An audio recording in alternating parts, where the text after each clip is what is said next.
you have this vision, make sure that what you're doing and the goals you're setting are helping you to achieve the vision, and they're bringing you closer. And, like I said, it's so important that you really define the vision at the end of the day so that you can now run what it is you're doing on a daily basis through that and see, is it bringing you closer, is it taking you further away?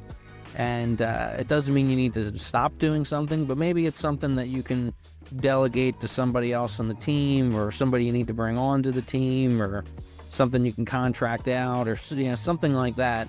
I think it needs to be, your goals obviously need to be relevant to the vision. So it's just, I can't stress enough how important it is to really craft a solid vision, and something that gets you excited, something that's a challenge, and something that's really exciting to work towards.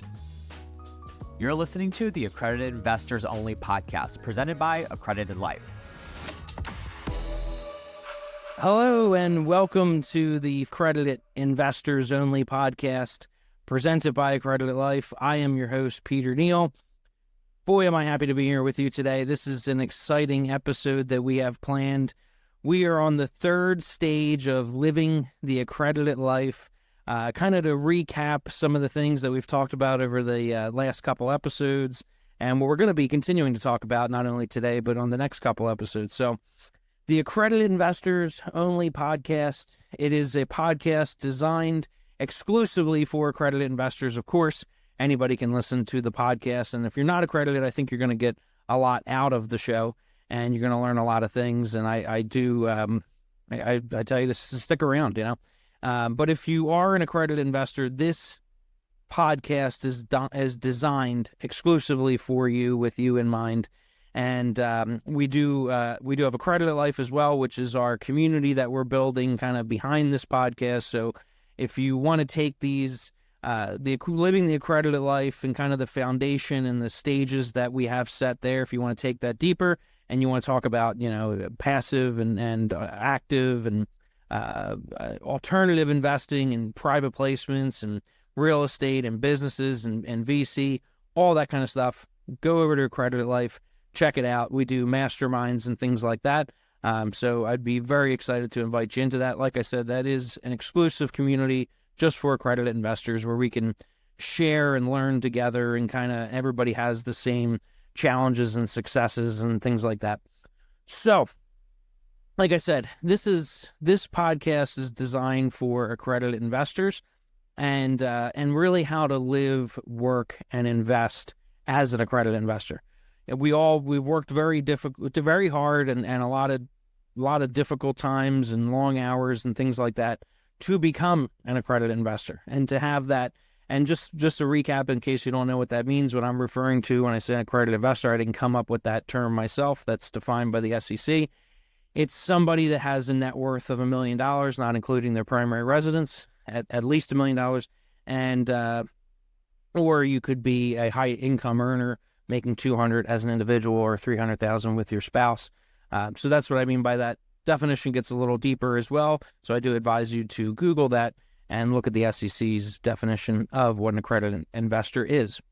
So nobody really tells you when you pass that $1 million threshold, nobody really tells you how to invest. I think the way I look at it, as for myself personally, and with all the investors I've dealt with over the years, I think there's a certain responsibility, and it's a role, it's a privilege, and it's something I think you should take very seriously, and it's something you shouldn't take for granted. There's a lot of opportunities that are available to you to make your life better, to make the life of your family and your friends and significant others better, and really just to make the entire world better.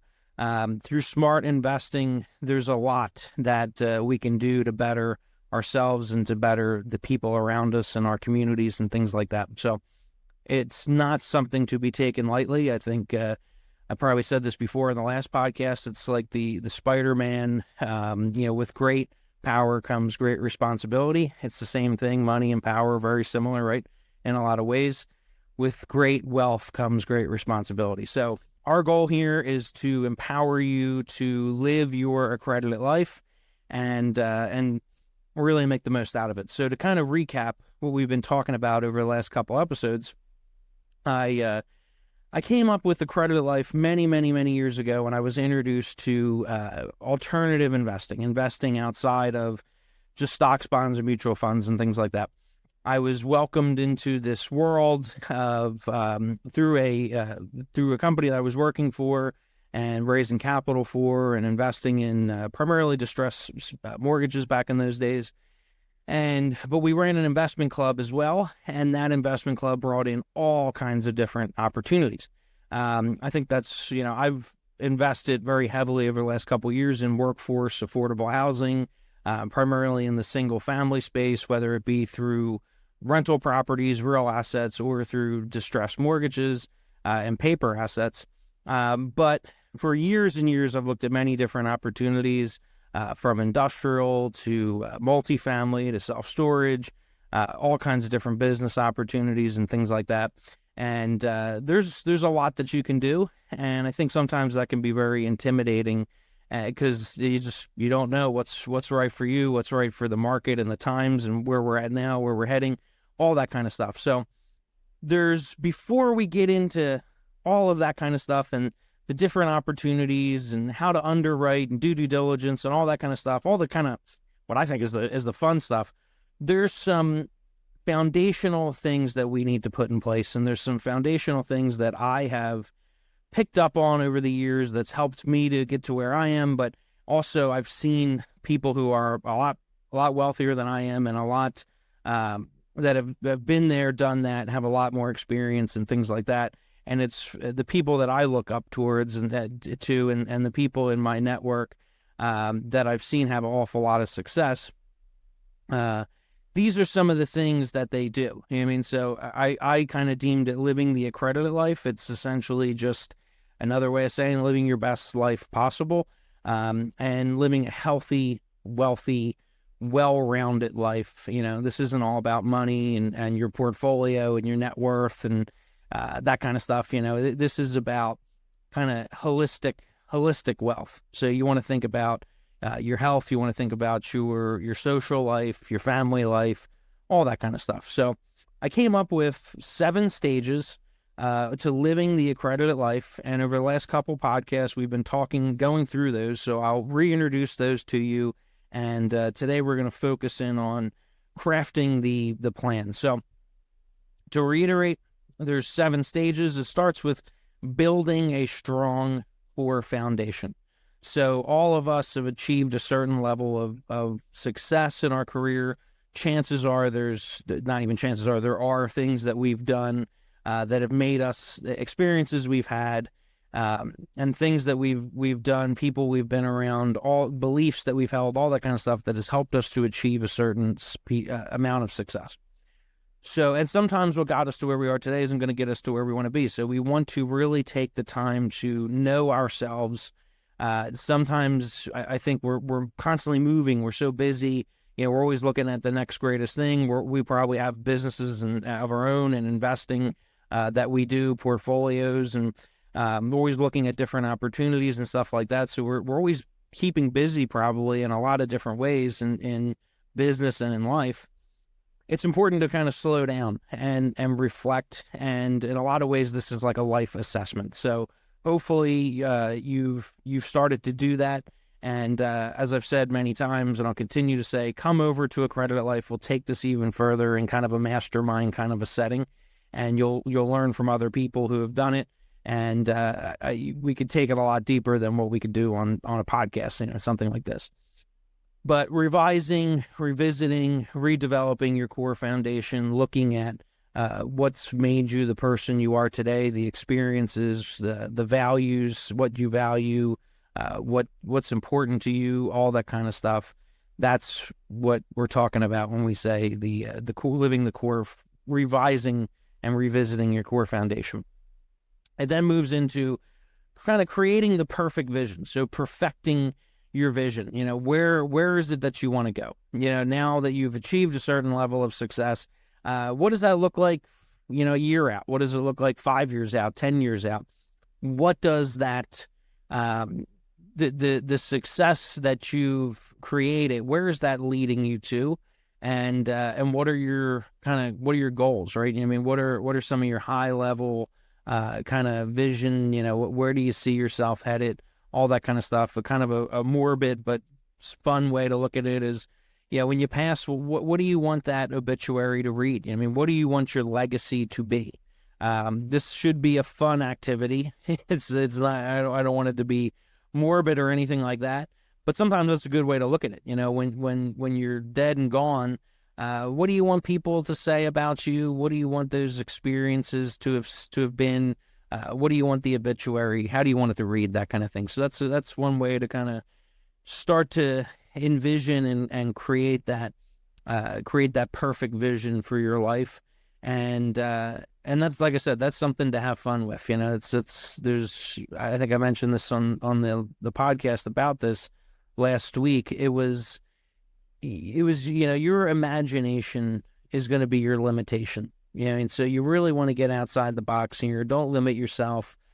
We all have limiting beliefs and things that hold us back in that sense. And this is a time to kind of set those aside, let them come in, because I think it's very important that you listen to those things as they come up. Like one of your limiting beliefs might be, why am I doing this?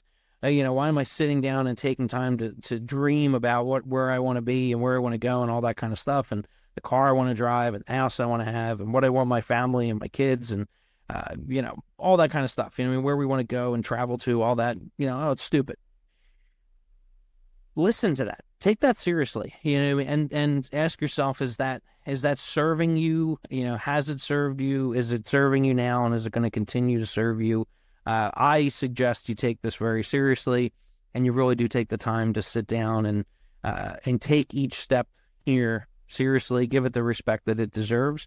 Because if we lay a really solid foundation and kind of going through these stages together, it's going to make everything else we do a lot easier, and it's going to help you to not get so much of that next shiny object syndrome and things like that. You're going to be able to make decisions about your investing and in your portfolio and in your life, and going to events and conferences and dinners and meeting people and stuff like that. It's going to help you to craft and make those decisions a lot quicker if you have a really clear vision of where you want to be. And then what we're going to focus on today is crafting the plan. So I have a couple little tips and things like that to, so now that we have this plan, now that we have this vision, how do we start to bring our dreams and our vision into reality? So we're going to share some tips and tricks and things like that today. And from there, it goes into living your purpose. That's kind of stage 4. Purpose is so important that we understand and we have a clear vision of what our purpose is. And there could be many different levels of what our purpose is. And, we'll talk a lot about that in the next episode. But I think it's very important that we take the time in our lives to really try to define a clear purpose. And each day, our purpose could be different. If you're going to an event, that day, your purpose, getting up, going to the event, that kind of thing, making connections, talking to people, hopefully it's in line with your goals and things like that. If it's not, then maybe that's not an event you should be going to. But there's the greater purpose as well. So as a Christian, trying to live a life with Christ, as trying to be the best person you can be, trying to be good to others, trying to treat others the way you want to be treated, all that kind of stuff, that's purpose too, right? So there's a lot of different levels to that, and we'll discuss that all next time.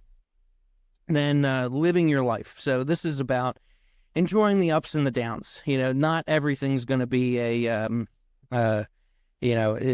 happy and joyful and all that kind of stuff all the time, right? There's going to be challenges. There's going to be ups. There's going to be downs. You're going to make mistakes. You're going to live from them. You're going to learn from them. You're doing this already. If you're accredited, you found a level of success in your business and your career and your investing, you know what I'm talking about. So this is about appreciating the good times, the bad times, rolling with the punches, all that kind of stuff. Then it's loving your life. So I think some people do this. I'm thinking of my brother right now because he he's one that, he has a way of always looking at the negative and things like that, maybe more so than I do, where I'm more of an optimist, glass is always half full kind of a guy. Not everybody's like that, and I think that's important. You want a balance of both sides.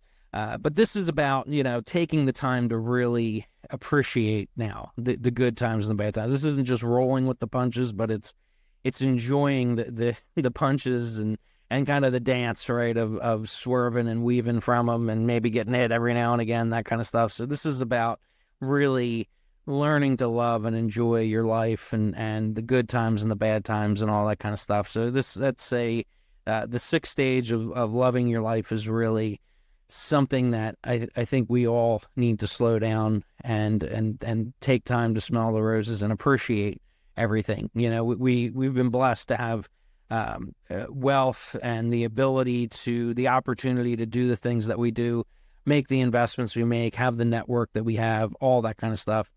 So it's important that we slow down, we appreciate it, we don't take it for granted, and we enjoy it for what it is, and we have fun with it. Leads us into the last part, the seventh stage of living the accredited life. That's embracing the quiet, embracing the silence, taking time for prayer, taking time to slow down, to kind of meditate, and to listen and to reflect. And like I said before, I think we're moving all the time, always looking for the next greatest thing, all that kind of stuff.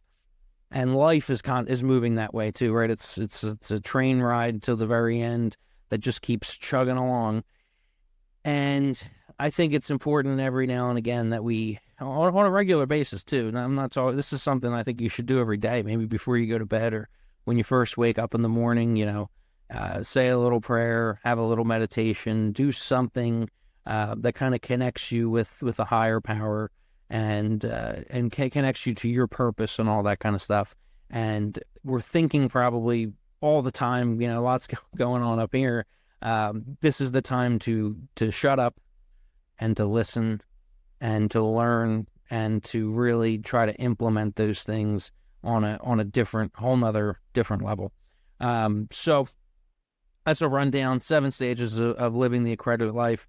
In the last few podcasts and the podcast moving forward, we're going to touch upon every single one of these individually. And like I said, come over to accreditedlife.com in the community. We are definitely going to be talking about this. I think it's extremely important that you do these things. And it's going to build a really, really solid foundation for when you're looking to get to that next level and live your accredited life.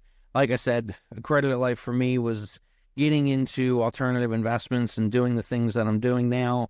And I didn't grow up that way. I didn't know anything beyond stocks, bonds, and mutual funds and things like that when I was growing up. And I was really fortunate to get into it literally right out of college and in my early 20s. And that, I never looked back. It was something I took very seriously. And it was kind of like the wool was pulled from over my eyes, and it was very enlightening. And that still happens a lot today even. I think it's so important that you be humble in your investing journey, and that you're always on a learning quest, and always reflecting and taking in information, not just writing it off, but seeing how can it serve you, how can it better help you. And you need to be doing these things in order to really find a new level of success. So I hope you take this seriously. I hope you come over to accreditedlife.com and we can, in a mastermind kind of a setup, all virtual for now, that we can take a deeper dive. We can have a conversation around these things, and we can live our accredited life together, or whatever you want to call it. I like living the accredited life because it really paints this very clear vision in my head of what that means. And I hope that you would do the same, and I can certainly help and empower you to do that. So come on over to there and we can take these further. But for now, let's talk about crafting your plan. And like I said, in a lot of ways, this is about setting goals. I got a couple notes here I want to share with you. This is something I found online about setting goals that I kind of like. It was called setting SMART goals. So I didn't make this up myself. Somebody smarter than I probably did. SMART stands for specific, measurable, attainable, relevant, and time bound. So all, I think, really great things that can help us in our goal setting. Like I said, before setting the goal, it really comes down to having the vision, of where you want to go, where you want to be, and what do you want to do? What do you want to invest in? What business do you want to start? What is the goal? And then start to be very, very specific around this. What car do you want to drive? What house do you want to live in? What vacations do you want to take? Be very specific. That might at first seem kind of uncomfortable, or maybe you don't know. But I think this is living and breathing. It's like a schedule on a on a construction project or something like that. It's not. Chances are it's not going to go as you planned on day one perfectly. So it's going to be a living and breathing thing. But it's important to keep everybody on track. Yourself in this scenario, when you have the schedule and it's written out and all that kind of stuff. So I think it's very important to be very specific, and that can change over time as new information comes in, as you educate and you research and you learn more and all that kind of stuff. You can certainly don't feel like you have to be married to these things. I think that's very important. But at the same time, you want to have a direction that you're moving towards. So being specific, I think, is extremely important. Measurable is important as well. I think in order to kind of lay the path, you have to set one stone down at a time, or one brick at a time.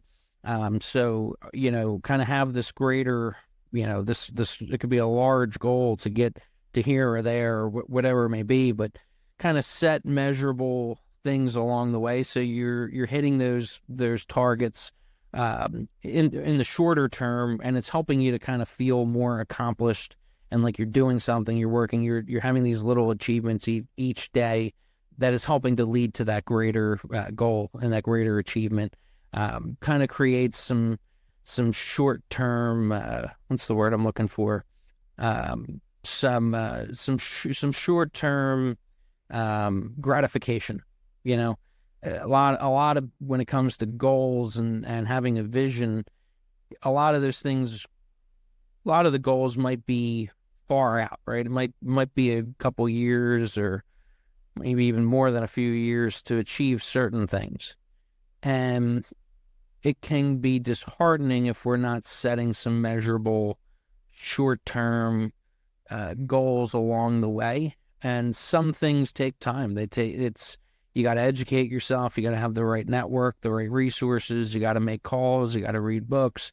You got to go out and have experiences, make mistakes, all that kind of stuff. So I think finding ways to make it, to be able to measure it, to be able to have these little wins along the way is very, very important. It's going to keep you motivated, going to keep you on track, and it's going to help you to, the journey sometimes is more fun than the destination, right? So attainable kind of goes off of what we were just saying there. And I mean, it's just, I think chunking up your goals into little bite-sized pieces and having an idea how you're going to navigate to those larger goals is very, very important. You might have a goal in business to get to, X amount of assets under management within your portfolio or your business, whatever it is. But you got to get there, right? It's not going to happen overnight. So kind of setting some goal lines along the way and making them attainable, and is just makes the whole process a lot more fun. Because sometimes some things can get frustrating, right? Especially achieving large goals where it takes the help of others, and you need to learn a lot and have different experiences in order to achieve it. Can get frustrating, or you can get what's the word I'm looking for? You can get distraught maybe along the way. Kind of chunking it up is I think a very important thing to do. The relevant and time bound. So obviously, you have this vision, make sure that what you're doing and the goals you're setting are helping you to achieve the vision, and they're bringing you closer. And, like I said, it's so important that you really define the vision at the end of the day so that you can now run what it is you're doing on a daily basis through that and see, is it bringing you closer, is it taking you further away? And it doesn't mean you need to stop doing something, but maybe it's something that you can delegate to somebody else on the team, or somebody you need to bring on to the team, or something you can contract out, or something like that.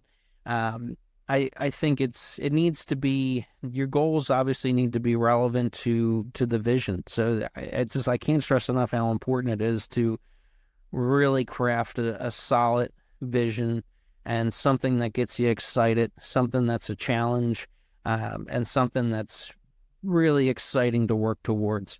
And then time bound. If it gets to a point where if you haven't done something and by so much time, is it why? Ask yourself why. It doesn't mean you can't do it. It doesn't mean you don't want to do it or something like that. But maybe there's other things that are in the way or something like that. So be realistic with that. There might be goals that you have that are further out, or goals. I think maybe you almost want to set a priority. Well, yeah, you definitely want to set a priority in your goals, and set the kind of, here's what I could do right now. Here's what I need help with, and over time, and all that kind of stuff. And there's so much that goes into this. I really, like I said, come over to the mastermind, and we could take this a lot further, especially because it's going to depend on what exactly your specific goals are and things like that. So, like we said, kind of breaking down goals, that's kind of plays off of what we were talking about. You have this greater vision of having, I've been at companies before, and I've heard other operators say, I want to have $1 billion under management. And that's not, I think we'd all like to have $1 billion under management, right? You probably wouldn't find too many people that would say, no, I don't want that. And there probably are some, because they realize all the headaches that would go along with that, and things like that. But I think that what's important is there's other things. Like for me and my business and my investing in my portfolio, it's never been so much about the assets under management as it's been about the profitability. You can't eat equity at the end of the day. It's important that you have cash flow as well. And then it's also about the experience, so investing in workforce housing, affordable housing, investing in single family homes, and managing rentals and stuff like that. It's very important that my tenants are having a great experience. If I'm creating something that is creating a nightmare in somebody else's life, well, then I'm not going to be happy with that. That's just not going to, some people can live with that. I can't. That drives me nuts. I that's more important to me than assets under management or something like that. For me, it needs to be something that is doing good in other people's lives and doing good in mine as well. I can't be creating a nightmare in somebody else's world as I'm benefiting from it. I can't sleep with that. So I think it's very important that, you can have the goal of $1 billion under management. I think that's fine. And it's something to work towards, and something to put on your BHAGs, your big, hairy, audacious goal. But I think there's other things too, that are even more important, and it's creating a really good experience, not just for your tenant, or, or whatever business you're in, whatever customer whoever it is you serve, but the people that work for you too. I think it's really important that they're having a good experience. You're not putting too much on them, or anything like that as well. They need to be they need to feel that they're also probably also not creating a nightmare in anyone's life or anything like that. So just kind of one example of a goal that I think is worthy to have, is fine to have, but to kind of taking it deeper to say, okay, well, here's some parameters, here's some things, we're going to get there, but it needs to be this or it needs to be that. And that comes back down to your foundation and what's important to you, and having really clear values, and having a really clear mission and all that kind of stuff is going to help you to define what's important to you, and some other kind of goals that ride alongside some other goals that you have, and things like that. I hope that's making sense. So writing down your goals, I've talked about this before with the vision and the foundation. I am a huge fan of writing stuff down. I always have notes with me. Even now, I have some paper here with notes on it. I have a lot of copybooks and things like that. I like to write stuff down. It's a way for me to absorb information, to make things real, to think things out. I've realized not everybody likes to do that, and I'm not gonna. Maybe you wouldn't benefit from it. I'm not gonna say you need to do that or anything like that. But I would throw the challenge out there. I know people where they tell me, writing it doesn't do it for me or whatever, and we all learn different. So I believe you. But I would say, if you think maybe it would help, or it's helped in the past, but it's kind of it's a time thing, or you're too lazy or whatever it is, you don't want to do it. But if there's any piece of you that thinks you're going to benefit from that, I would challenge you to do it, because it really helps me in a lot of ways. I like it. But know yourself. Maybe you're somebody that would rather vocalize things into notes on your phone, or something like that, into a Word document or something like that. So either way, get them down, get them on paper. That makes them real. I like vision boards. I've created vision boards. I don't have one right now, but it's something that I think I would get back to. I like to be surrounded by kind of visualizations of the things that are going on in my head, taking them out of here and onto paper and that kind of thing. I think that really does do something. So, and you can do it with words, you can do it with images as well, do it both.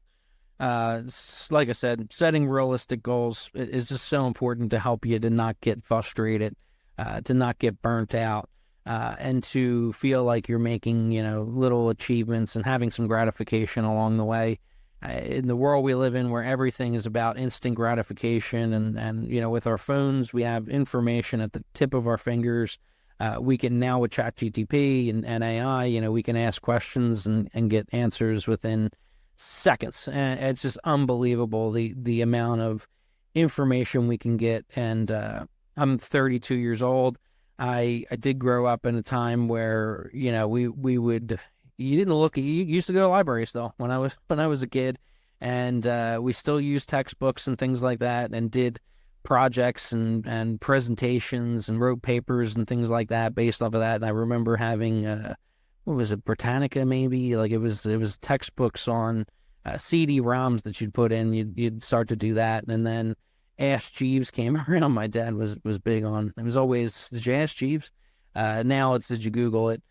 So we have information now, and then it's getting into just ask ChatGPT, right? So information is just is so accessible right now, and is going to only continue to get more and more accessible.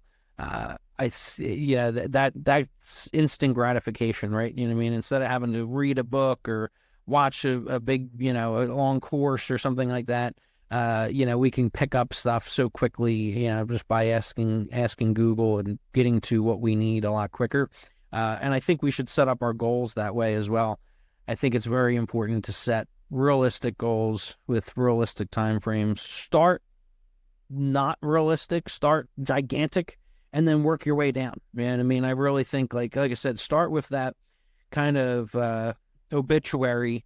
Here's all the things, that I did, and, Peter did this, and and he did that, and I'll share these things with you on the in the masterminds and things like that, and I'll share them along with the podcast as well. But I want to make these somewhat quick and to the point. As I probably, and I've said this before, bear with me. I'm new to doing this and in this format and all. So yeah, I'll get better over time, and do please provide as much feedback as possible. But I do think I will share these my goals and things like that with you along the way. And I think it kind of leads into the other kind of the last point I was going to make is accountability. I think at the end of the day, that's the secret. When you wonder what it is that, can help you, willpower will only get you so far, right? And for so long. I think having a really good network is extremely important. And it's what separates the rich from the poor, the wealthy from the not as wealthy. And even in the accredited investor space, there's people with $1 million net worth, there's people with $100 million net worth, billion and multiple billions. And what separates them is probably their network and their ability, their access to resources through the network and opportunities and things like that. So I think being in a really good network with people that understand who you are, the challenges you're having, the successes you're having, I think it should be somewhat diverse. When it comes to, people having different experiences and things like that, they look at things from different perspectives. I think that's very important. So I think, I hate to sound, salesy or something like that, but, I really think we can do some amazing things through Accredited Life and through the mastermind community and taking these conversations, taking these topics and having conversations around them, living our accredited life together, helping each other to set goals, helping each other to revise and reveal our foundation, what made us who we are, all that kind of stuff. And then having a group to kind of share the wins with, share the challenges, learn from. I really, there's so much to that. I've gotten to where I am today through amazing relationships, amazing partnerships, going to people older, smarter, wiser than I am, and learning from them, having them help me, guide me. I've added value to them, all that kind of stuff.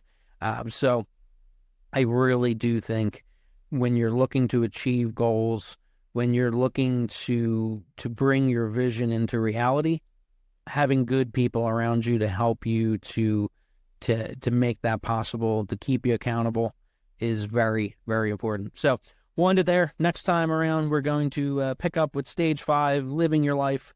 I'm excited about that. That's actually, I skipped living your purpose. That's even more important. That's your purpose is everything. So I'll share some ideas around what it means to live your purpose, how to find it, and how to craft your life and align your life and do things that help you to achieve it. What a pleasure it is to be with you, and I really enjoy having these conversations. Come over to accreditedlife.com where we can take it even further, have some back-to-back conversations and things like that. You're listening to the Accredited Investors Only podcast presented by Accredited Life. I'm your host, Peter Neill. Thank you so much for being with me today, and I'll catch you on the next one. Thank you.